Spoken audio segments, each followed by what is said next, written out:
permiso, CFE retira sus plantas. Esto quiere decir que el 50% de las plantas de CFE están fuera de operación. El 50% se están chatarrizando y el desuso también cuesta. Sacar del sistema una planta como extranjeras para atender las líneas de transmisión y son autónomas y no tienen que rendirle cuentas a nadie. ¿Qué pasa con la distribución? La distribución, si regresas a la primera, por favor, aquí, la distribución ya atiende a fábricas, a centros grandes, a las plazas, a centros comerciales, armadoras, maquiladoras. Entonces, a la distribución, regresamos a donde estábamos, aquí, la distribución ya puede dar el servicio y cobrar SFE, servicios calificados, lo que para Luz y Fuerza eran los servicios especiales. Esto ya lo tiene CFE Distribución y lo que le queda es simplemente la comercialización. Entonces, en la comercialización se tienen que atender a 50 millones de casas, 50 millones de usuarios. Y aquí empiezan los problemas, porque ya se despedazó CFE. ¿Qué es lo que sucede? Que CFE está obligada a darle a 50 millones de consumidores, está obligada a darle electricidad, pero no le puede dar de su propia electricidad, porque la sacó del sistema. CFE, para poder darle la electricidad a 50 millones de hogares, tiene que ir a la subasta, tiene que ir al mercado y comprar electricidad. Y entonces, CFE, produciendo la electricidad, pudiendo atender a toda la nación, tiene que comprar electricidad. Porque en el mercado eléctrico no es CFE la que primero sube al despacho. ¿Avanzamos? No, una anterior, la que sigue. Miren, esta es una proyección. En 1999, CFE produce todo, los privados nada. Para 2020, que es el momento en que se hace el corte, CFE está produciendo alrededor del 40% y los privados el 60%. Entonces, aquí hay dos cantidades importantes para ir poniendo números por dejar de usar, mantener en capacidad ociosa las generadoras. Eso tiene un costo de 220,000 millones de pesos al año. O sea, no usar el 50% de su parque de generación, el desuso, cuesta a CFE 220,000 millones de pesos. Y comprarle a los privados en el despacho, ahorita lo explico, eso cuesta 222,000 millones de pesos. Sumado, son más de 440,000 millones de pesos. Siguiente. Aquí es el año. Este punto es el 100%, es el año de 96. Es la participación en la generación de todo el sistema eléctrico en México, nacional. En el año de 96, el 100% lo hace CFE. Para el año 2012, que es este punto de quiebre, ahí CFE está generando solo el 38%. La tendencia era hasta este punto, donde CFE estaría produciendo en el año 2025 tan solo el 20%. Y todo lo demás lo harían los privados. La siguiente. En la siguiente me voy a brincar esa para abreviar. Aquí está algo que es importante explicar. En economía, en la teoría de costos, el costo total incluye el costo variable y el costo fijo. En el caso de la electricidad, el costo variable prácticamente es el combustible. Lo demás es parte del costo fijo. Dentro de las leyes del despacho de SENACE, solo se va a subastar en el mercado considerando el costo variable. Eso es solamente el combustible. Entonces, estás en el mercado, se va a subir electricidad a las redes y llegan los que producen energía y comienzan en una especie, es un sentido figurado, no es exactamente así, es un sentido figurado. Llegan al mercado y están los compradores, en este caso es SENACE, y los que van a ofrecer su producto dicen cuánto cuesta su producto, pero nada más es el costo marginal, que es el combustible. Cuando llegan las eólicas, dicen el costo es cero, porque el aire no cuesta, y suben primero su generación. Cuando llegan las fotovoltaicas, las celdas solares, el sol no cuesta. Y les dicen, ¿cuánto cuesta tu electricidad? No cuesta. Ah, pues vas primero a las redes. Y así sucesivamente. Entonces está el cuento, porque es un cuento, que son energías limpias y que se hacen sin contaminar, porque el sol no contamina y el aire no contamina, y despachan primero. Y las hidroeléctricas están en último lugar. La siguiente, por favor.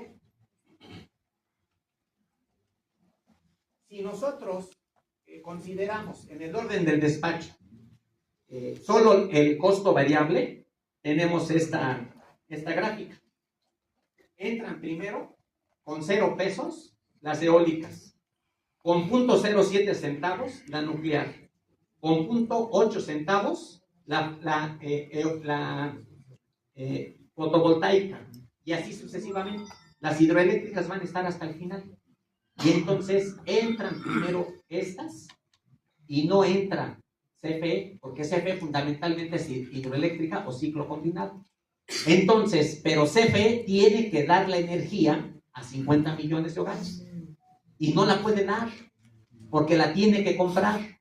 No sube primero su energía, no sube primero a las redes, sube primero las fotovoltaicas y eólicas que están en manos privadas. CFE termina comprándole a Iberdrola, a Enel, a Mitsubishi. CFE les compra la electricidad para poderla vender a los privados. Cuando se te va la luz, no le reclamas a Iberdrola, le reclamas a CFE. Cuando hay un disturbio, hay una interrupción, hay bajo voltaje, nadie va a Iberdrola a reclamar. Todos van a CFE, porque CFE por ley es la que está obligada a entregar la energía, tal y como se está en el contrato se establece.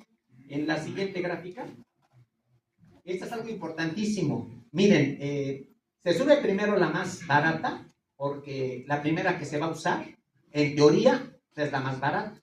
Y entonces, cuando se consume, no se consume de manera constante durante el día.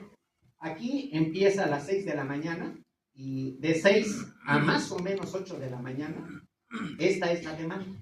Pero conforme avanza el día, aquí ya es mediodía, toda esta energía es la que se está demandando. Entonces aquí entran las más baratas, eólicas, solares, aquí entran las que siguen, nucleares, ciclo combinado, etcétera. Y cuando llegas a este punto, es la hora de demanda máxima. Eso es entre las 6 y las 8:30 de la noche. Esto va subiendo de manera unilinealmente ascendente y el consumo se eleva muchísimo. Y entonces aquí entran incluso las que usan carbón, las que usan petróleo, diésel, y esta es la más cara. Esta es la más cara. Cuando llegas a este punto, ya echaron a las líneas, las alimentan con la energía más cara. Y el precio que está aquí, este es el precio marginal. A este precio se les paga a todas las demás que subieron su electricidad más barata. Este es el costo marginal y el precio marginal. Entonces, miren lo que pasa en España. Porque en España están lavando en la madrugada, planchan, usan el microondas, usan la aspiradora, usan todos los electrodomésticos en la madrugada porque este es el precio. Este es el precio. Y entonces ya viven de madrugada. Y hay problemas en otros países por esta condición. Entonces voy a resumir esto al siguiente. Si nosotros consideramos el costo fijo no solo es el combustible. El costo fijo, porque miren, esto es bien mañoso. Las energías de sol y de aire les llaman intermitentes, porque si hay una nubosidad o llueve, pues ya no captas la misma energía en la celda fotovoltaica. Y si el viento no corre con la misma velocidad, que no lo hace, entonces la potencia en la que corre tu energía es intermitente. Y tiene que ser de tal potencia para que alimente la industria o la demanda que está contratada. Y ahí CFE tiene que respaldar, se llama respaldo. La CFE tiene que respaldar para que esa energía no vaya en bajo voltaje y llegue de manera adecuada. Ese es el respaldo. Y hay otra cosa adicional, que donde hay mucho sol y donde hace mucho aire, están lejos de los centros industriales, de las grandes urbes de concentración. Por ejemplo, la planta eólica de Iberdrola, que está en Oaxaca, esa es de las que no se vendieron. Esa planta está en Oaxaca y está en un área grandísima, donde hay muchísimo viento, pero esa electricidad es para Monterrey. Y entonces hay que subirla a las líneas, transportarla, subir, distribuir y llegar al lugar de consumo. Todo eso se llama el porteo. Es una supercarretera. Entonces, cuando ellos suben, solo dicen costo variable, pero el costo del porteo no lo toman en cuenta. El costo del traslado no lo toman en cuenta. Miren, muchachos, hay todas las líneas de transmisión en el país, miden lo equivalente a darle 5 veces la vuelta al planeta. Esas son las líneas de transmisión. Esa es una obra impresionante, hecha por los trabajadores. Tan solo en la ciudad hay 1 millón de postes hincados. Imagínense lo que es haber creado en todo México un sistema de electricidad interconectado, con un cable que le da 5 veces la vuelta al planeta. Dale mantenimiento, dale soporte, haz las reparaciones, con lluvia, con viento, temblando, como sea, estás obligado a dar ese suministro. Y eso cuesta. Ese traslado de la electricidad, si se produce en Oaxaca y se tiene que llevar a Monterrey, hay que usar las redes, hay que usar las torres, hay que usar subestaciones, transformadores y todo el personal que cuesta. Todo eso se llama el porteo. Todo el respaldo, porque su energía es interminable, se llama, respaldo justamente. Entonces son 2 aspectos, porteo y respaldo, que deben entrar en el costo de operación. Y no entran. Si entraran, si le decimos a los que hacen energía limpia, entre comillas, que metan el costo de porteo y el costo de traslado, entonces esta que está aquí es la eólica. Esta que está aquí es la eólica. Y estas que están aquí son las hidroeléctricas. Entonces también malamente concibieron a las hidroeléctricas que no son energía limpia, que son intermitentes. Y esto también es falso, porque como todos saben, y por supuesto la gente de acá, de CIME, por supuesto que sabe, estas últimas tecnologías que ya no depende de la lluvia, los vasos de las presas, de las cuencas, ya no dependen de la lluvia para llenarse. Cuando están las presas llenas y abren las compuertas para turbinar, con ese mecanismo de caída, también se generan la fuerza para volver a subir el agua hacia el vaso, y es un ciclo. Le llaman un sistema de reversibilidad. O sea, cae el agua y no se queda abajo ya, y te esperas a que llueva para poder turbinar. Ya no es así. Cae el agua e inmediatamente vuelve a subir. Entonces es un ciclo virtuoso y ya no es intermitente. Es una energía constante y es la más barata. Y entonces cuando hacen los costos totales, no solo los marginales, aquí están las hidroeléctricas, y las fotovoltaicas y eólicas son las más caras. En fin, espero que me esté explicando. ¿Cuál es la idea? La siguiente, por favor. ¿Cuál es la idea? Cambiar el orden del despacho. ¿Cómo está ahorita? Entra la nuclear, la solar, la eólica, la geotérmica, hasta acá en 6º lugar entran las hidroeléctricas. Entran, porque son según carísimas, pero está incluido el porteo, el transporte, la mano de obra. Aquí no está incluido el porteo, el transporte, la mano de obra. Cambiamos el orden del despacho. Esto es lo que propuso el presidente Andrés Manuel. Cambiar el orden del despacho. Primero entran las hidroeléctricas, luego la nuclear, luego la geotérmica, luego la de gas, en fin. Aquí estamos en 6º lugar la eólica, en 7º lugar la solar, porque son caras. No es cierto que sean baratas. Y además, aunque entren primero, les están pagando al costo marginal de la demanda máxima. Entonces, esto es algo que es muy importante, porque vamos a usar siempre la electricidad, vamos a depender eternamente de la electricidad, pero hay que hacerlo sin dañar a la naturaleza. Y efectivamente, las hidroeléctricas son energías limpias y deben despachar primero, pero están trabajando entre el 45 y 50%. Y se trata de que vuelvan a generar, de que vuelvan a subir. Cuando el presidente propone esto, los ministros votan en contra. Regresan la reforma de Peña Nieto, que es esta, la que estoy demostrando, que no es barata, que es la más cara. Y esa se votó en 2013. Y si checan las declaraciones de Emilio Lozoya Austin, eso se hizo a billetazos. Compró con miles de millones de pesos a las bancadas del PRI, del PAN y a uno que otro del PRD. Y con esa mayoría imponen la reforma de Peña Nieto en 2013. Y ahora el presidente está intentando revertir todo eso. La siguiente, por favor. Hay otro cuento que no se alcanza a ver, pero les voy a platicar. Cuando dicen los neoliberales que se requería la inversión privada, porque adentro de nuestro país no había inversión, este punto también es muy importante y espero que lo reflexionemos todos. El 80%, cuando vienen aquí y según van a ser las plantas generadoras privadas, piden financiamiento en México. El 80% de las plantas de generación privadas aquí en México se financiaron de la siguiente manera. El 50% fue financiado por la banca comercial. En esta banca comercial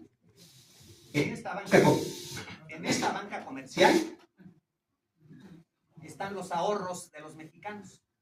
En particular, los ahorros de las Afores. O sea, nuestros viejos, con los ahorros para el retiro, depositados en la banca, ese dinero se les prestó a las grandes transnacionales de electricidad. El 50% fue financiado así. El 30% lo pidieron de la banca de desarrollo en México. Y la banca de desarrollo es la que recauda todos nuestros impuestos. El 15% lo pidieron aquí, con proyectos de inversión, que son recursos públicos. Y solo trajeron el 5% del capital extranjero.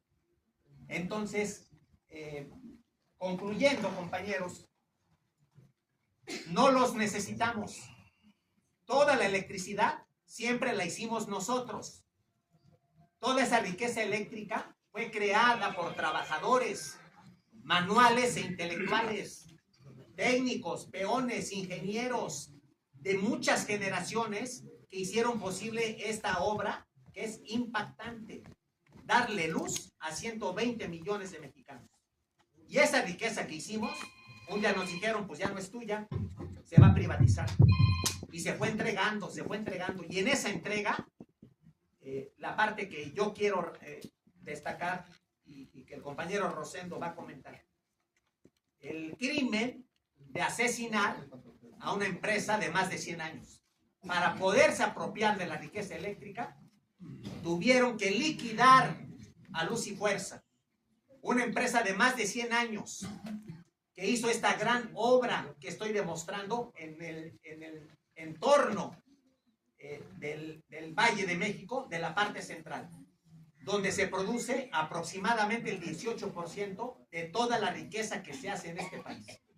Cerca de la quinta parte de todo lo que se produce en México se hace en la zona que atendía Luz y Fuerza. Y esa fue liquidada. Y más de 40,000 echados a la calle. Comenzamos a hacer una gran protesta, una gran lucha, una gran resistencia, y pues aparece un traidor que entrega esta lucha, esta barbarie, por una empresa portuguesa, y se suma a la lógica privatizadora, donde solo encuentran asiento laboral cerca de 500 compañeros. Millones aparte, sus empresas aparte, y se encumbra como uno de los personajes del sindicalismo más ricos de México. Su nombre es Martín Esparza. Y los que estamos aquí es simplemente para poderles externar que nuestra lucha no solamente es por recuperar nuestro trabajo, es porque la electricidad es nacional, no puede estar en manos privadas.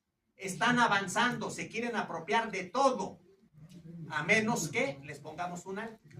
Y ponerles un alto es que regrese Luz y Fuerza, no que esté CFE contratando a todas las empresas privadas, que son más de 10,000.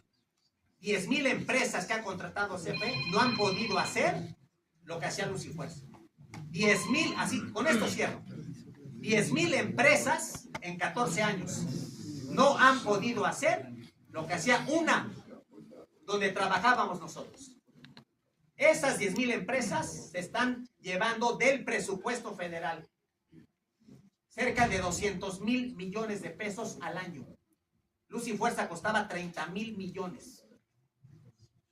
Por economía, por justicia social, porque es un tema de seguridad nacional. Luz y Fuerza debe regresar. Y los ministros nos la tienen que pagar. Y Calderón también. Y Martínez Paz también. No me extiendo más. Yo aquí le dejo